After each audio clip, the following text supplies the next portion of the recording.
How do you think he was captured? Probably through a war. You know, there were African middlemen, and they would fight wars with other Africans to enslave them to sell to the white man. Slavery was a huge business for different African kingdoms.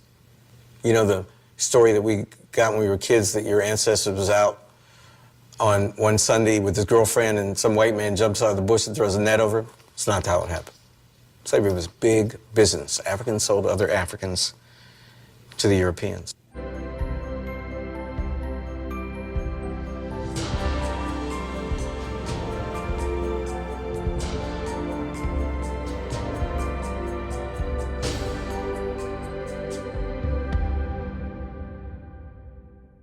She talked about all her friends and all her black friends. These children want to know because they see something that's not quite right. It's not quite like these people keep saying that it is. There will come a day that worm will turn and the truth will be known here in the Southland of America about what happened. All you have to do is just say the word slavery, and it's been a situation where Christian white folks in the South have held their heads down because the whole institution of slavery has been blamed solely on Christian white folks in the South, and the whole world acts as though it didn't participate, and the whole world did participate, and especially those Africans. And now children want to know real answers. They want to know why you sit and call their grandfathers all these demonic and evil. They want to know these things. And the other thing that they see certain things happening with each other. Because, you know, black folks and white folks in the Southland of America, we've been family in lieu of slavery for a long time. For a long time. In Vietnam, many times when young black men found themselves in a firefight and lost from the troops and didn't know where they were going, when they saw that flag flying, they knew that there was some Christian Southern black boys or white boys down there, and they knew that they were going to be all right. The Korean conflict, the United States flag could not be flown. They wouldn't allow it. But my God, the Christian cross of St. Andrew was flown proudly over American troops. And people don't even know about these things. The first thing they want to do is just holler slavery and end all debate. What people don't understand, see what has happened to us as Southerners for so long, we've been dumbed down. Even since Reconstruction, with the advent of the building of the Freedmen's Bureau in 1865, certainly the North knew that it had to come down here and propagandize the South. So it sent its teachers here, it dumbed our children down. They did everything they could do to divide and separate black folks and white folks in the Southland of America. You spent 150 years trying to wonder, why are we going through all these problems? Why all this hatred? And what did they do? 150 years we've lived in depression, bad rule, because, you know, I don't know why some black folks think the northern folks have this great love for them. Those northern folks know history. They know about all those black folks who ran with white folks around here and fought and died and sniped and killed Yankees. They don't have no love. There's no love for them around here. Here's the thing about it for me, the terrible irony of this thing is this.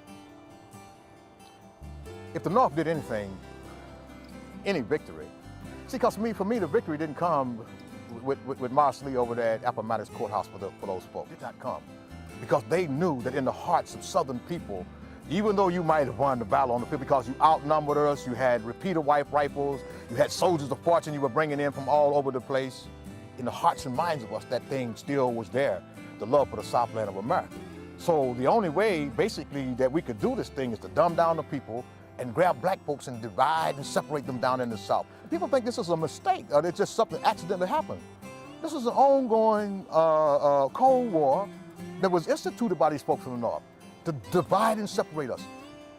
Most of these black babies, all of these black babies, they talk about Black History Month. How are you going to separate Confederate history and Southern history from black folks? But they don't talk about Levi Carnine, Reverend Mac Lee, Hope Collier, John Edgerton. They don't talk about these folks because, I mean, these are black heroes who fought very bravely. Reverend Mac Lee said, the bodyguard to the Honorable General Robert E. Lee, who built more churches in the North and Southland of America than any other minister that I know of. He told his people, after he'd educated himself with the money that General Lee had given him, keep your faith in God, buy you some land, get yourself educated, and beyond all else, put your faith and trust in the white man in the South, no other, because he knew what was in the hearts and minds of Southern people. Folks talked about Nathan Bedford Forrest. Well, if it don't be for Nathan Bedford Forrest and that original Ku Klux Klan, I'm not talking about what happened after Nathan Bedford Forrest, many of us Southerners, red, yellow, black, and white, would be just like the dinosaur around here in the Southland of America, extinct. Out of all his black men that rode with him, he said every single one of my black men are as good as any soldier that rides with me. And I'll tell you something, from all the accounts of what you do find, there was not a single man that rode with Nathan Bedford Forrest who looked like me that wouldn't have given his life for Nathan Bedford Forrest. There were many black men who wouldn't even take the loyalty oath. Trained cadre of black folks on plantations all across the Southland of America, made all the implements of war, stayed at home, provided all the foodstuffs. Many went off to fight in the war gloriously. One Confederate soldier who said that slavery was a curse on the white people in the South. Now some folks will say, well, Uncle Tom, what you talking about? But let me tell you something. When my great-great-grandmama Hattie Edgerton stood on those shores in 1788, on her way to the Honorable T.R. Edgerton family in Relevant County, North Carolina, I'm so glad she didn't get left behind. Those Africans didn't like us then, they don't like us now. The only people that ever showed any love for us is those same white folks in those cotton fields and cornfields that we lived side by side and called ourselves family. And I'm not here defending the institution of slavery, because slavery was bad when Jesus Christ walked the earth. They're losing their manners and they're losing their southernness, but I'm gonna tell you something.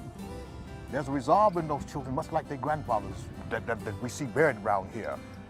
They want to know, and now they have these things called computers.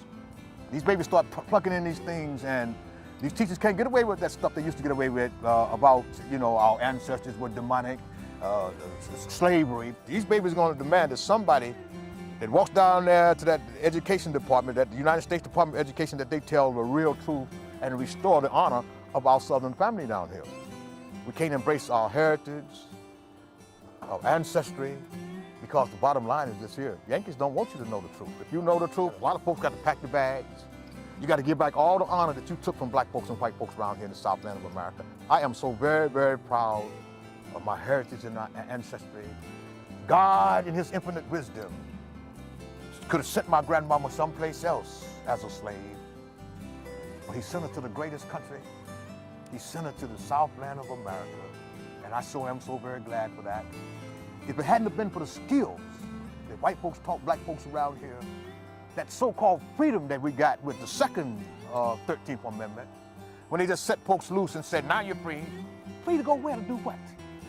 If it hadn't been for that white master said, come in here, sit down, John. They burned out all our property, our money is no good, all the animals are gone. But we family, let's work together to make this thing survive and work again. And they did. And they did. The whole world was complicit in the economic institution of slavery.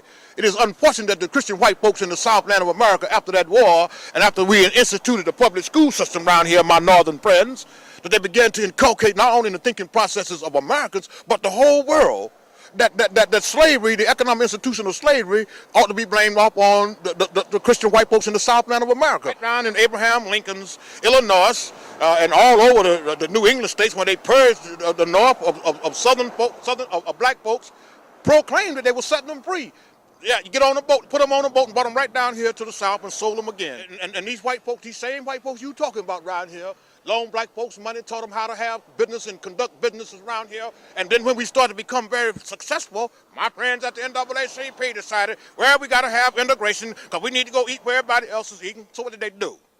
They had integration. And all you got to do is look right around here in this city, right here, Asheville, North Carolina, my hometown, and see the disenfranchisement that took place with that so-called integration. I'll say it once, I'll say it twice, and I'll say it again. Round here in the Southland of America, under this flag, black folks earn a place of honor and dignity. It is too bad that Hollywood don't tell the story about all those honorable heroes, women and heroines, men and women, who served and earned a place of honor and dignity, not only under this flag, but prior to this flag coming into existence. It wasn't even in existence for 4 years anyway. I was born Negro and colored. Then one day somebody decided, well, boy, something wrong with that. You no longer a Negro, you're an Afro-American. Then one day they decided that wasn't good enough. They'd make me into an African-American. Well, now I start to feel like Frankenstein around here.